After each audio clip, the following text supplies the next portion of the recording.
This episode is sponsored by viewers like you, and since YouTube is probably going to demonetize this, CuriosityStream. It's a streaming service for documentaries, so perfect for you guys. More on that at the end of the episode. Hey, Cypher here. I came to the film Vice expecting it to be bad. Perhaps that means that I was simply happy it wasn't as bad as I had expected, but it remains the worst film of 2018 thus far. Some folks are fine with anything being said in the service of going after Dick Cheney, but I am certainly not that vindictive of him or anyone. Lies are lies, no matter who you're telling it about. But much like my Death of Stalin review, if I'm busting myths about someone generally thought of as a bad guy, which by the way is a dumb way of viewing history, well, I'm going to be labeled as defending the man. The funny thing is, this movie could have easily avoided these problems if it wasn't so vindictive to begin with. But I can understand how difficult it is to talk about Cheney's vice-presidency.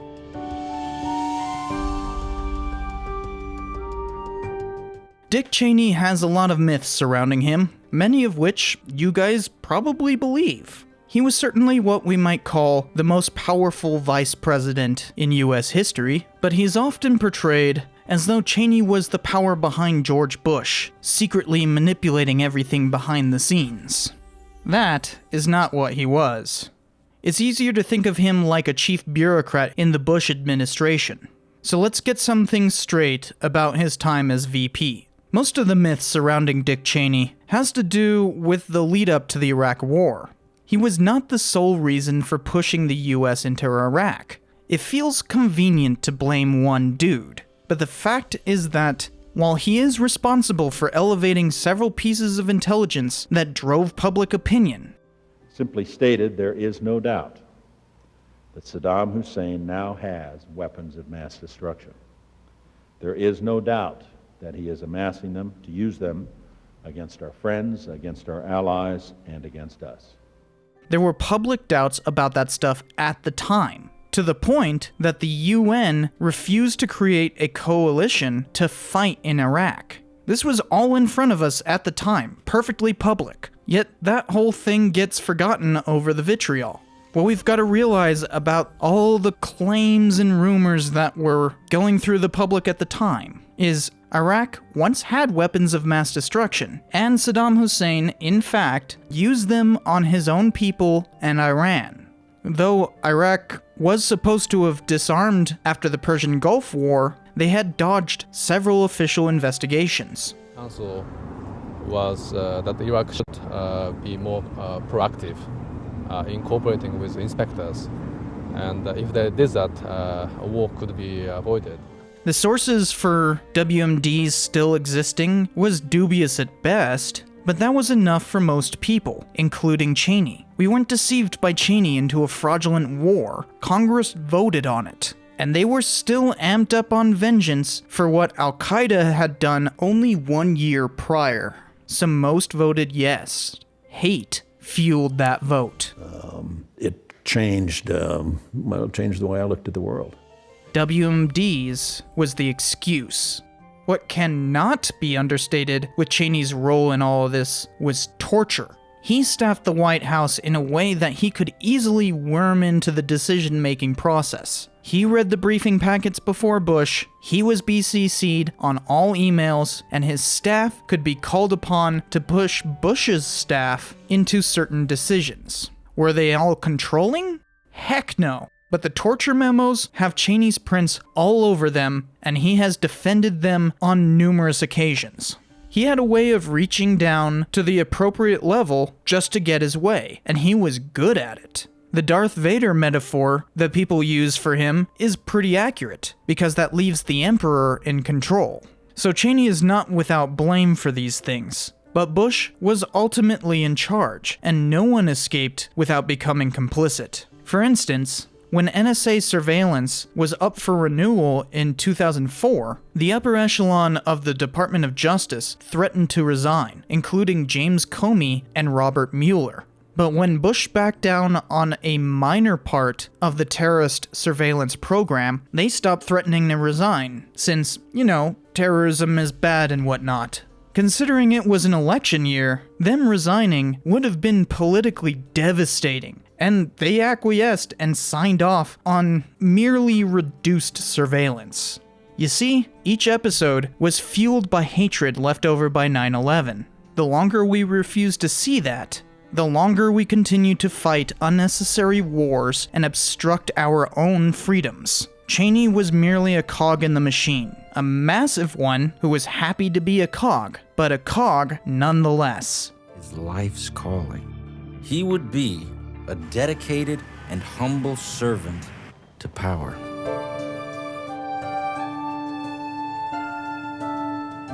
As with someone as divisive as Cheney, you know there is plenty of material out there. For instance, the Cheneys themselves have written several books on his time in the White House. His daughters, wife, and himself have all told their side of the story. Many have tried to glean motive from Lynn Cheney's fictional novels as well.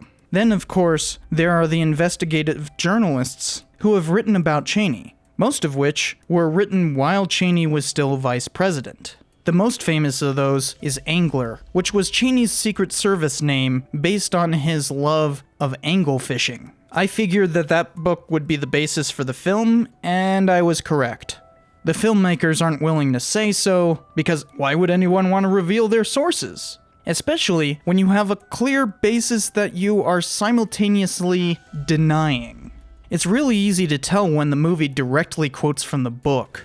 It's safe to assume that at least one person wondered why, in the midst of the most fateful day in American history, was Dick Cheney talking to his lawyer.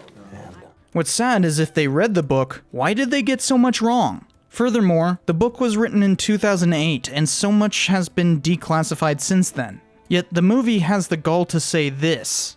Yeah, well, if you tried your f***ing best, you'd have figured out how many mistakes you made. The fact-checkers have been all over this one. Just look at what Slate said. The director's own grasp of Washington politics is thin, and his understanding of power and how it works hews to what V.I. Lenin denounced as infantile leftism.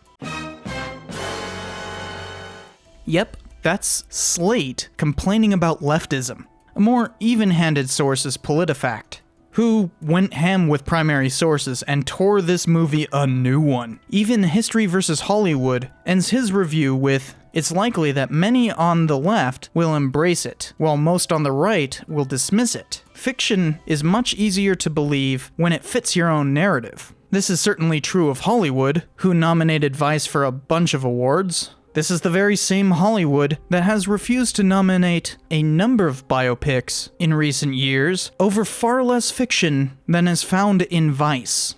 Heck, the same documentarian who made Conspiracy Theorists Lie uploaded a documentary-length video on how this film shows a decade of conspiracism that this film perpetuates. Unfortunately, the movie panders to a select audience with a collection of cliches and half-truths at best.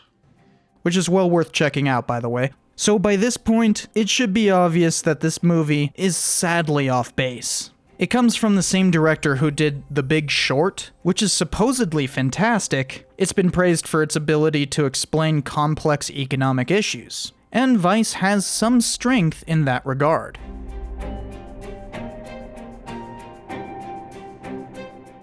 There's actually an interesting mix of accuracy and inaccuracy here. Some of the accuracy even comes at the cost of the demonization of Dick Cheney. Like it shows him being a drunkard, flunking out of Yale, and having to learn a hard lesson when his wife threatens to leave him. That was very true, and it shows Cheney becoming a better man as a result. It also shows how much the Cheneys supported Mary when she came out of the closet. I like girls. It doesn't matter, sweetheart. We love you no matter what. Later on, when Liz runs for Congress, Dick and Lynn support her decision to campaign against gay marriage, which Mary saw as a betrayal. Fact-checkers have complained about this, but it is portrayed plausibly and shows the way the Cheneys had to split the difference between their conservatism and support of Mary. Though, let me point out, Mary herself is quite conservative too, just not on the subject of gay marriage. Finally, there are a few times I can see the ability to explain complex problems shining through, like how Cheney weasels his staff into the Bush administration. It also accurately shows how the estate tax was rebranded as the death tax, and how the torture memos came to be justified by Cheney. That's really well handled, but unfortunately, that can be misleading.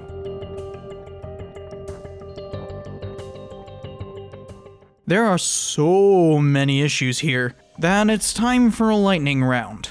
It starts simply enough, and then jumps between crazy and just plain weird. You have authorization to shoot down any aircraft deemed a threat. So there is a lot of debate over whether Bush actually gave the okay for the shoot-down order. The 9/11 Commission couldn't verify the call times, but both Cheney and Bush say it happened. If Cheney did it of his own volition, then that would be a crime. So the movie is apt to draw doubt on it, but also uses it to say this. He saw an opportunity. Less than 5 minutes in, and you're already demonizing him. You can't draw doubt and then just blatantly say that crap. That's no longer doubt, but conspiracy theorizing. Minor issue, but Cheney wasn't a lineman. He worked on the ground. Also, the way they depict this accident... Take him into town, put $5 in his pocket. Find another man for tomorrow. ...is just an odd exaggeration for no apparent reason. I couldn't verify any such thing happening, but given the later falsehoods, I'm guessing this is also false. Forget it. Roger knows TV, but he doesn't know politics. Pretending that Roger Ailes wasn't a political operative in the 1960s and 70s is some pretty blatant ignorance. Like, there was a book complaining about Ailes' ability to manipulate the public, framing him as a key component of the Southern strategy, which was released only a year afterward. Nixon did oust Ailes from his administration, but it was more from interpersonal problems than lacking political acumen. This reinforces a later plot point that makes absolutely no sense, where they basically blame Cheney getting rid of the fairness doctrine on the rise of Fox News. Its repeal would lead to the rise of opinion news.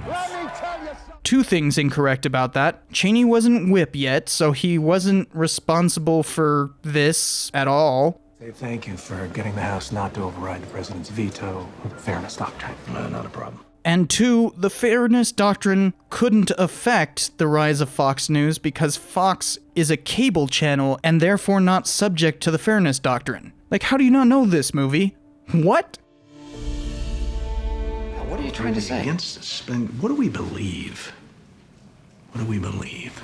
Oh, come on. Cheney had well-documented conservative leanings in the 1960s when he had spoken against New Dealism as early as his time at Yale. So this makes no sense, and it fails to grasp Cheney's entire career. Okay, here the movie is implying Lynn's father killed her mother. And screw you, movie. Screw you. That's the kind of bullshit I find unforgivable. No one thought this, and the movie makers are getting this from an offhanded remark in one of Lynn's books that McKay, the director, is grossly misinterpreting. Why would you even include this? It doesn't help the plot, and once you know the truth of the matter, which is no one suspects Lynn's father of killing her mother, where the hell are you pulling this from, movie? That's pretty disgusting. So that's supposed to be a young Antonin Scalia, and what he's talking about is the first of many mentions of a theory this film completely gets wrong. Are you familiar with the theory of the unitary executive? It is an interpretation that few, like myself, happen to believe in Article 2 of the Constitution that vests the president with absolute executive authority, and I mean absolute. But also, this simply doesn't understand Scalia. He's always been an originalist, so the idea that he would interpret the original intent of the Constitution's Article 2 like this is preposterous. Just no. Lynn did not take over Dick's campaign like this, but this is an acceptable inaccuracy, plus you gotta love the way they introduced Cheney's heart attacks. for...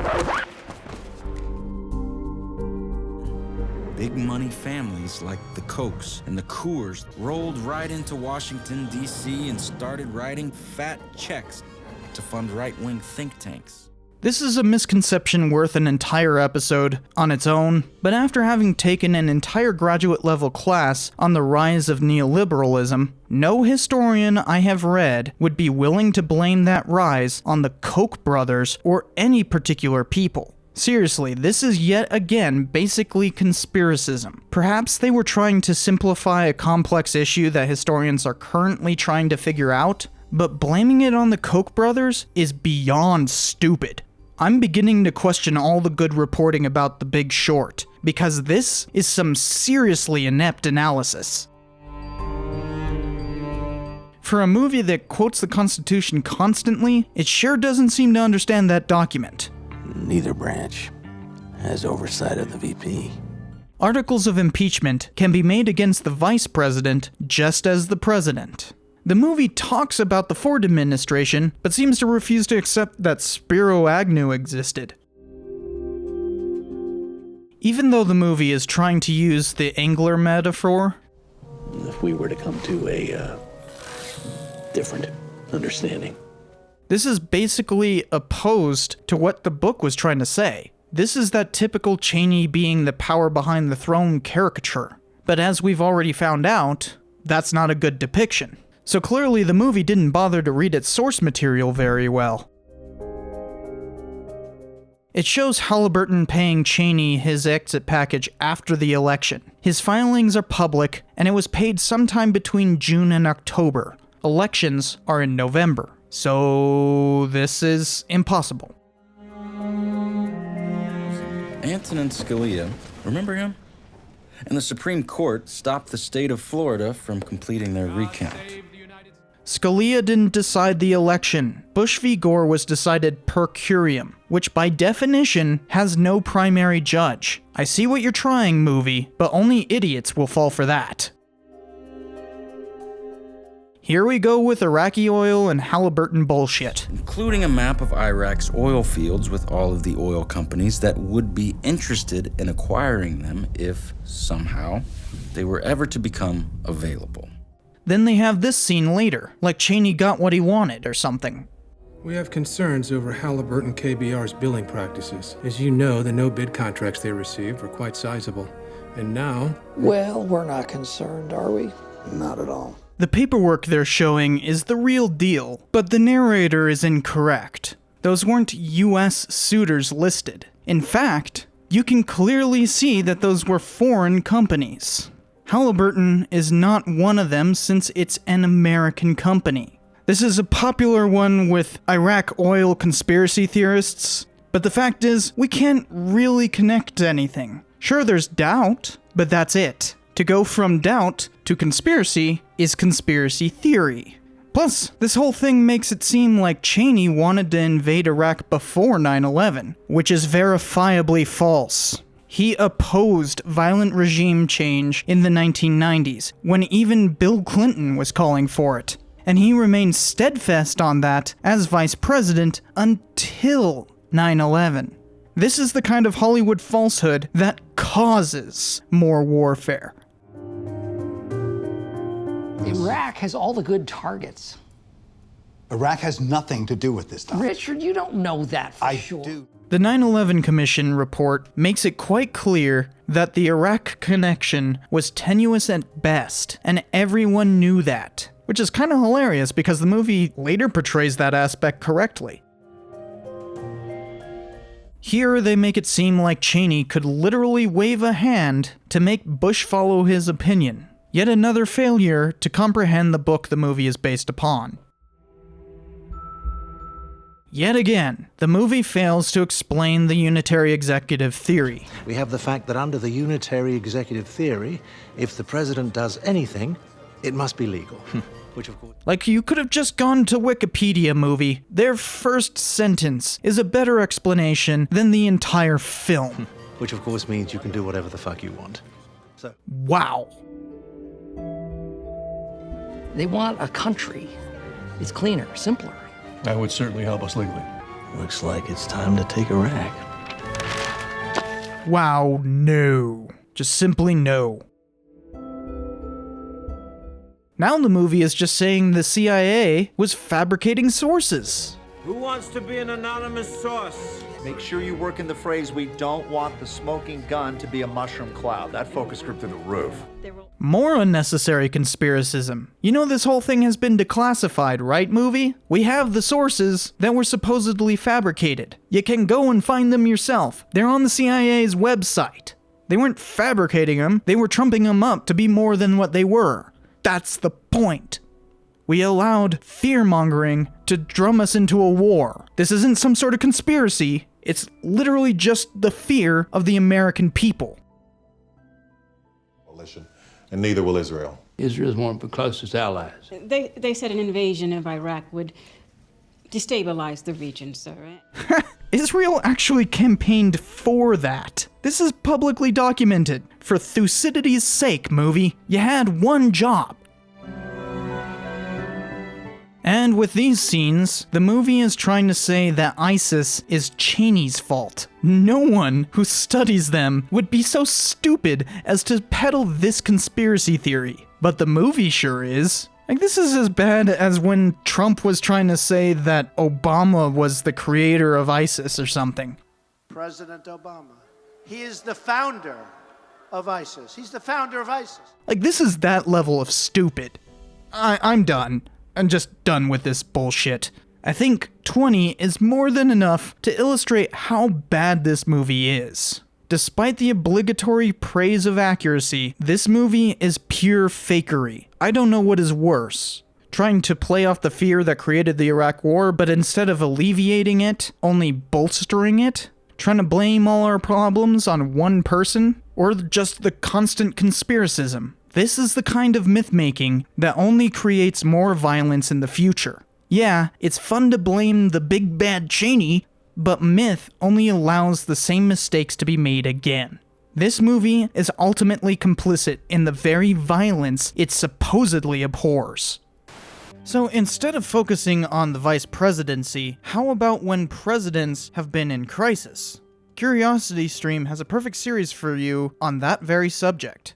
The world breaks everyone, and afterward, some are strong at the broken places. Ernest Hemingway, A Farewell to Arms. Before they led America through national crises, Presidents Abraham Lincoln, Franklin Roosevelt, and Lyndon Johnson were all transformed by personal trauma. If you click the link below in the description or in the pinned comment, you'll get a 30-day free trial granting unlimited access to their huge library of documentaries. There's a lot of stuff here. History content is, of course, fairly prevalent, but they've got plenty on other subjects too. They have curated lists on various subjects, so you'll have to search to see more. It's all there, just follow the link in the description. And thanks to Curiosity Stream for sponsoring this episode.